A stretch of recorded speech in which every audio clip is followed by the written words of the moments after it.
नमः शिवाय। शिवजी सदा सहाय। ओम नमः शिवाय। गुरुजी सदा सहाय। 29वां अध्याय आदि सृष्टि का वर्णन। ब्रह्मा रूप सृष्टि रचे, पालन विष्णु स्वरूप, नष्ट करें शंकर विभु, व्यापक जब अनुरूप।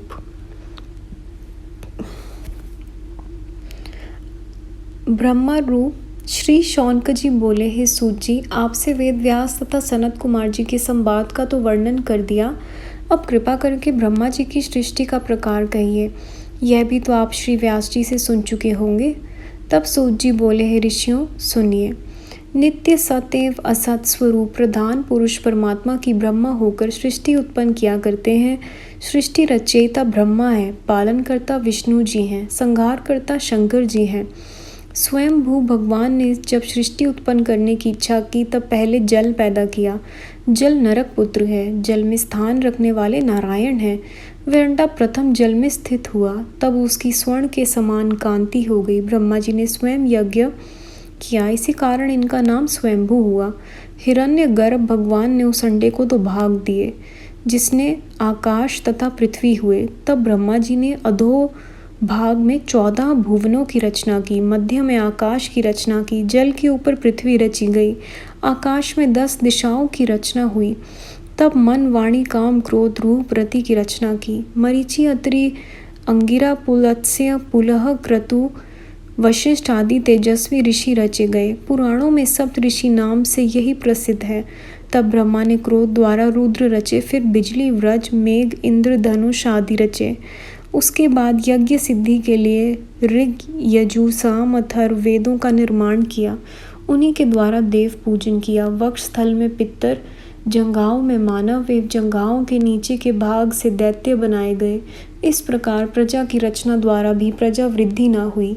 तब देह के 2 विभाग करके एक से पत्नी रूप तथा दूसरे से पुरुष रूप हुए।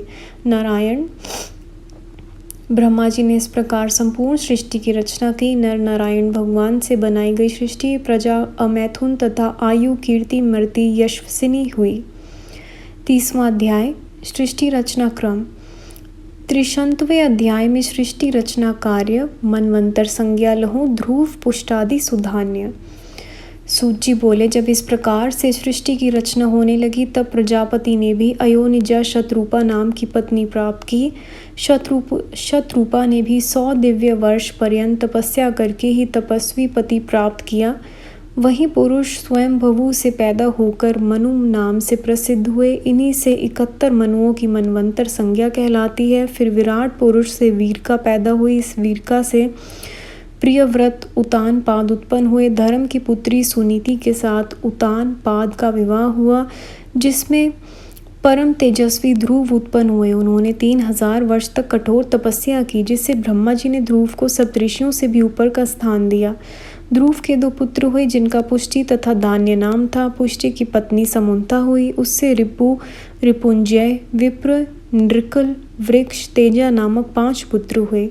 रिपु से चाक्षुष नामी प्रसिद्ध पुत्र हुए। पुष्करणी पत्नी से चाक्षुष ने वरुण पुत्र उत्पन्न हुए। अग्नियेय नामक भार्या से पुरु ने 6 पुत्र पैदा किए। अंग, सुमनस, ख्याति, समृद्धि, अंगिरा एवं गए। सुनीता नाम की पत्नी पाकर अंग ने बेन नामक पुत्र पैदा किए। वह महान पापी था, उसको ऋषियों ने मिलकर क्रोध से हुंकार शब्द द्वारा मार दिया। तब सुनीता की प्रार्थना करने पर बेन के शरीर को ऋषियों ने मंथन किया।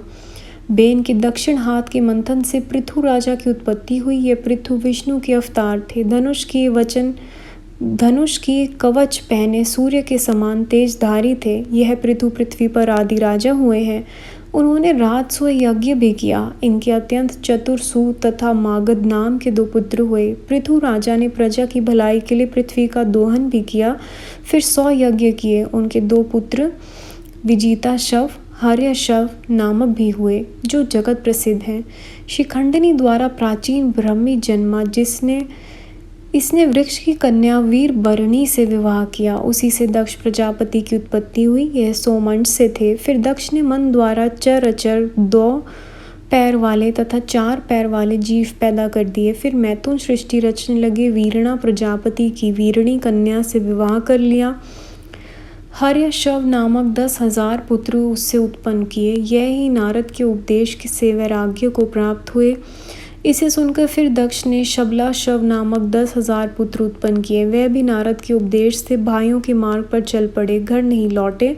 फिर नारद ने उन्हें भी वैरागी बना दिया। यह सुनकर दक्ष ने नारद को बड़ा क्रोधित होकर श्राप दे दिया, हे कलह प्रिय नारद, तुम कहीं बैठ नहीं सकोगे। फिर दक्ष ने कन्याएं उत्पन्न की। इनमें से 10 कन्या धर्म को ब्याह दी, 13 कन्या कश्यप को दे दी, 2 कन्या ब्रह्मा के पुत्र अंगिरा को दे दी एवं 2 कृष्णाशव को दी। बाकी सब चंद्रमा को ब्याह दी, जिनकी नक्षत्र संज्ञा थी।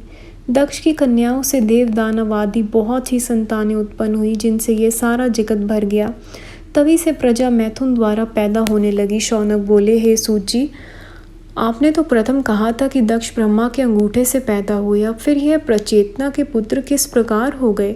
इस संशय को निवारण करें। सूत जी बोले, प्राणी तो नित्य ही मर जन्मते रहते हैं और हर एक कल्प में दक्ष आदि मुनि भी हुआ करते हैं। इसी कारण कल्प की कथा होने के कारण कोई विरोध नहीं पड़ता। संगत जी, अध्याय यहाँ समाप्त होते हैं। गुरु जी, संगत जी, यहाँ तक पढ़ने में कैसी भी कोई भी जाने में भूल हुई हो प्लीज़ माफ़ करिएगा।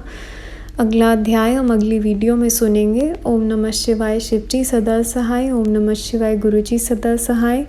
Thank you Guru ji, thank you संगत जी। जय गुरु जी महाराज।